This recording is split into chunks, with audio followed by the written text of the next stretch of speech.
This Civic Media podcast is sponsored by UW Organ and Tissue Donation. Organ donations are desperately needed, and now is the right time to become an organ donor. Talk to your family. Get the dot. Save lives. Go to heroicdeed.com. This is your WLAK Daily News Roundup for Lake Air, 107.5 FM and 1260 AM in Amory. Civic Media News. I'm Terry Bell. Here's what Wisconsin needs to know. More families in Wisconsin are taking exemptions for routine childhood vaccinations than most other states.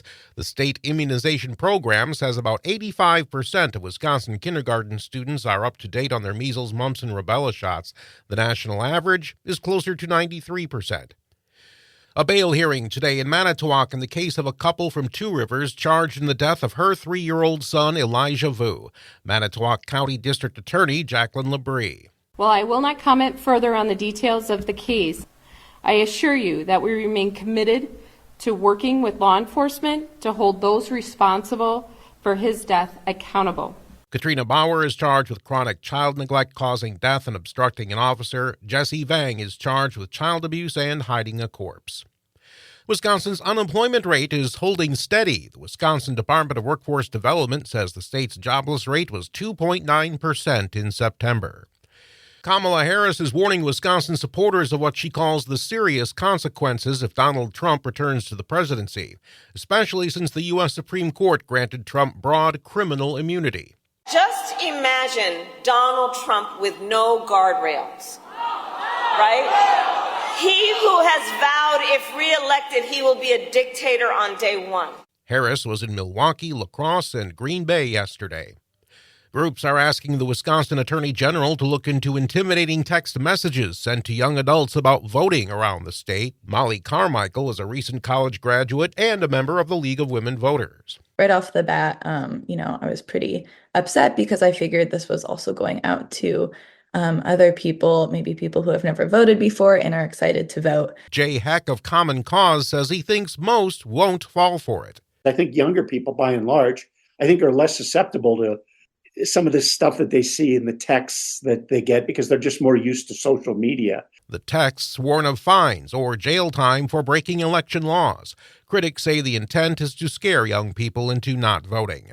I'm Terry Bell, Civic Media News. Here's what you need to know closer to home. From the Civic Media Newsroom in Western Wisconsin, I'm Jimmy Kuska. Tonight is the Wisconsin Senate debate between Democratic Senator Tammy Baldwin and Republican challenger Eric Hovde. Both candidates have been making multiple appearances across the state in recent days, with Baldwin in Western Wisconsin for several stops early in the week. It is one of the most expensive races for U.S. Senate in the country, with polls showing the race getting closer as November approaches. You can listen to tonight's debate on the free Civic Media app on WMDX and several other stations on the network. Democratic presidential nominee Kamala Harris spoke at a rally at UW La Crosse yesterday, one of 3 stops in Wisconsin as she campaigns ahead of the general election in November. Harris, who spoke in La Crosse back in April before taking the top spot on the presidential ticket, also appeared in Milwaukee and Green Bay on either side of the La Crosse rally. The 3 stops mark her 6th visit to Wisconsin since the summer and the first appearances here since speaking on October 3rd in Ripon. The election is November 5th.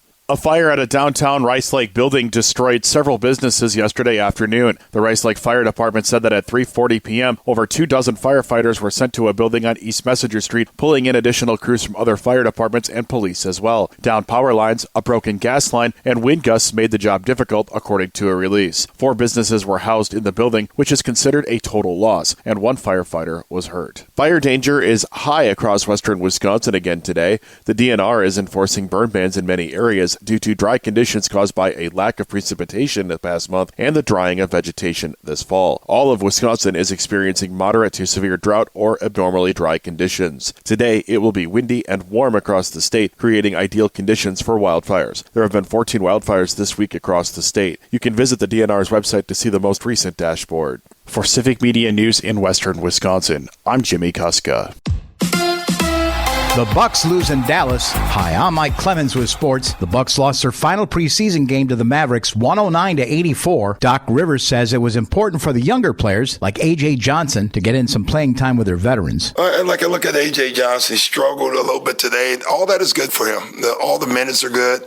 I thought there are spurts or moments tonight where you can see where all of them at different points can play. But for all of them, they just have to learn that you're going to play with Dame and Giannis, Brooke and Bobby and Chris Middleton.